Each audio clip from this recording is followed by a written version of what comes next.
মা, ও মা,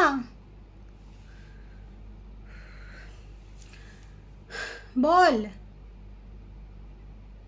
তোমার এই কাজের লোকের আসার কথা আজকে এসেছে?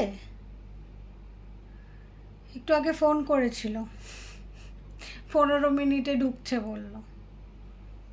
দেখো কীরকম হয়, আমিও জানি না, বুঝতে পারছি না, দেখা যাক।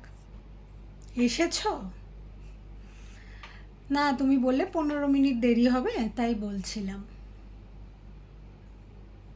বাহ বাবা, তা সে 15 মিনিট বললি, অমনি 15 মিনিটে চলে আসি যায়? সে আমি সে কদ্দূর দেয় আজ বলবেন। তুমি এত চটে যাচ্ছ কেন? না বৌদি, তোমার আগে থেকে বল দিচ্ছি, এইসব করলে আমার সাথে হবে না। আমি তো তোমায় জাস্ট বলেছি যে 15 মিনিটের কথা। না, তা আমি তোমার বলে দিলুম, তার আর পরে বলবে আবার সে ঝন্টি, সে দেরি করি আর কাজকর্ম করতেছে নি, শুধু কথা বলতেছে। আর দেখো বৌদি, আমার সে মোবাইল ফোন নেই, সে লোকের থেকে ফোন নিয়ে আমি কথা বলছি তোমার সাথে। আচ্ছা ঠিক আছে, ফ্রেশ হয়ে নাও, তোমায় কাজ বুঝিয়ে দিই।